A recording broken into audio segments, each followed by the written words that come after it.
What is up, guys? Any tier, Guild Forever at the bottom. Tonight we're going to be reviewing the 7 Deadly Sins Season 3, Episode 4. Not gonna lie to you, pretty dang good so far. I tell you what, overall, we got to see, I guess you can say, a limit break from, forgot their names, but the girl commandment, you know, the hot one.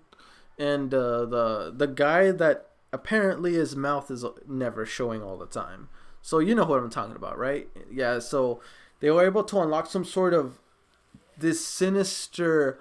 I'm not sure if I would call it a limit break. It looks more like a ritual to where you turn into something known as an INDURA, which gives them apparently a crazy power-up to the point to where they can even take down archangels.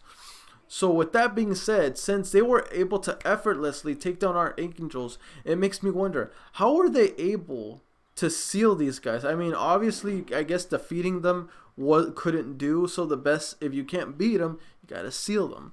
So I'm guessing that's where this Elizabeth from this time comes into play. So I'm having a theory. This is theory time. Remember when Meliodas came to the human world, later in the future, at a later time?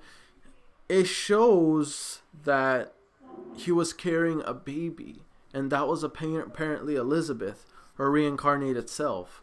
What if the Elizabeth that we're seeing right now, 3,000 years in the past, goes through what I would say, this is a theory once again, she does some sort of crazy offering or some crazy sealing power that makes her vanish or dies out, but instead it's kind of like a phoenix, you know what I mean? A phoenix, like legend told, that a phoenix, once it reaches old age and passes away, its body burns up and then it becomes reborn back as a baby.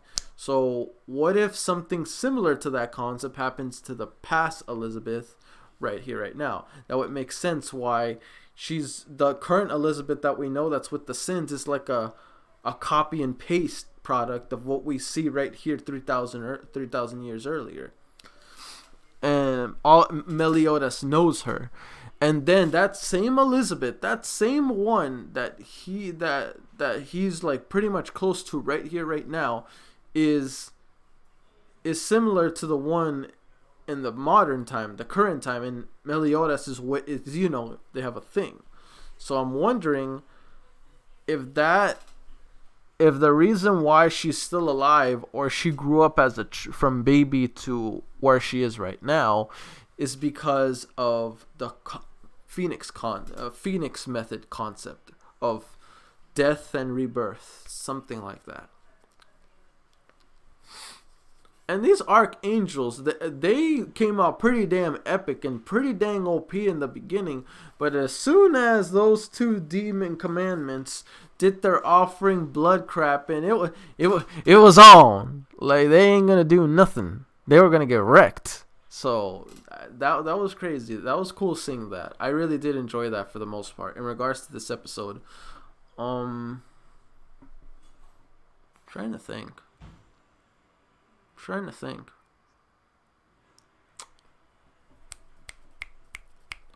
I had something on my mind earlier. What was it?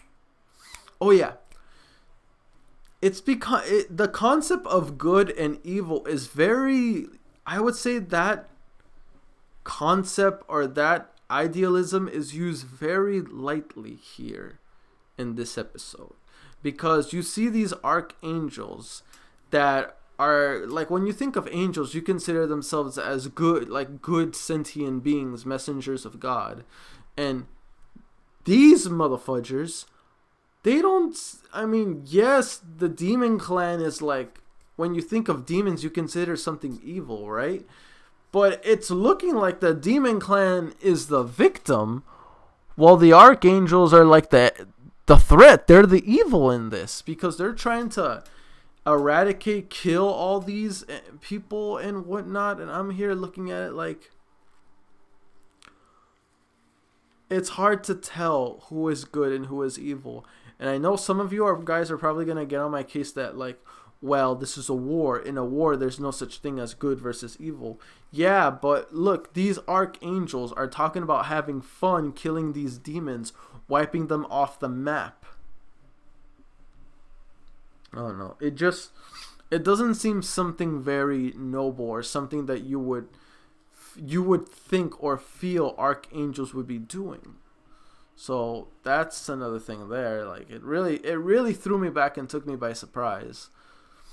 So it makes me wonder. I mean, even though it doesn't matter, like the main ones that were summoned got destroyed, and the one that summoned them, forgot his name, but the black-haired archangel one, he's getting wrecked. So now now Elizabeth, past Elizabeth, is getting involved. Probably is gonna do some. She's probably gonna sacrifice herself or do some kind of offering to where she's able to see them, because I'm pretty sure at this point it's Elizabeth that's the one that seals them away. I'm not saying I know for a fact. I'm assuming so, but I'm pretty sure she did it, because pretty much everyone else got wrecked. All there's left is Elizabeth and Meliodas' group. That's it. So makes sense. Holy crap, I need some water.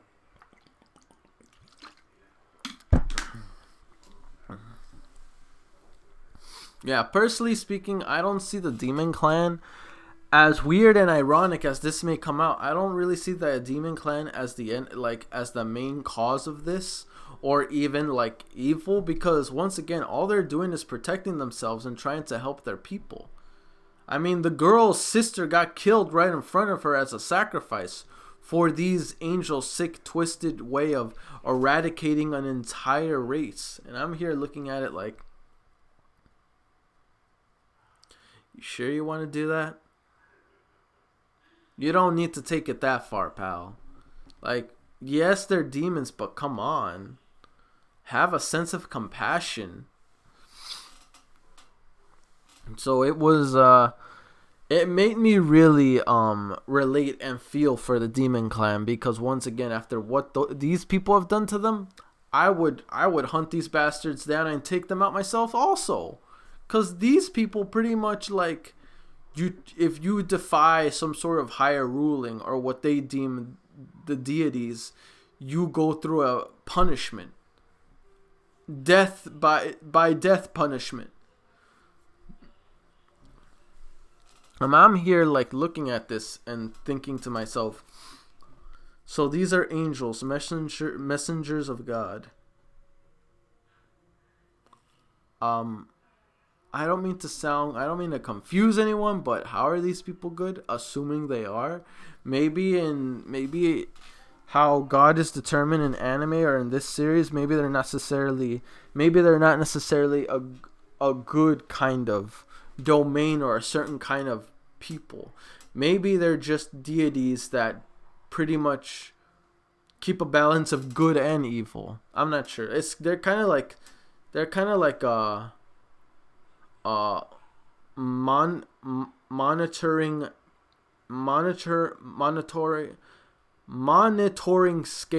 scale. Like they monitor and scale the balances of the worlds and how things work, to the point to where, like, if something goes out of place or something becomes too far of a huge gap, they have to go in and settle it, regardless whether it's good or evil. That's how I see it. They're kind of like the liberators in a way. Anyway, let's get to the questions. I think...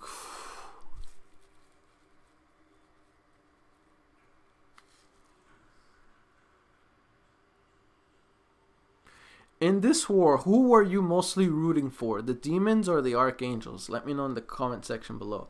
Question 2. Which INDURA form, if there was another character that could get an INDURA form that you're very curious of, which would it be? And let me know why from the 10 Commandments in the comment section below. Alright, that's the second one. Anyway, guys, that's it for me.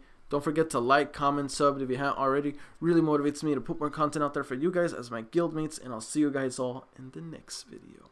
Peace.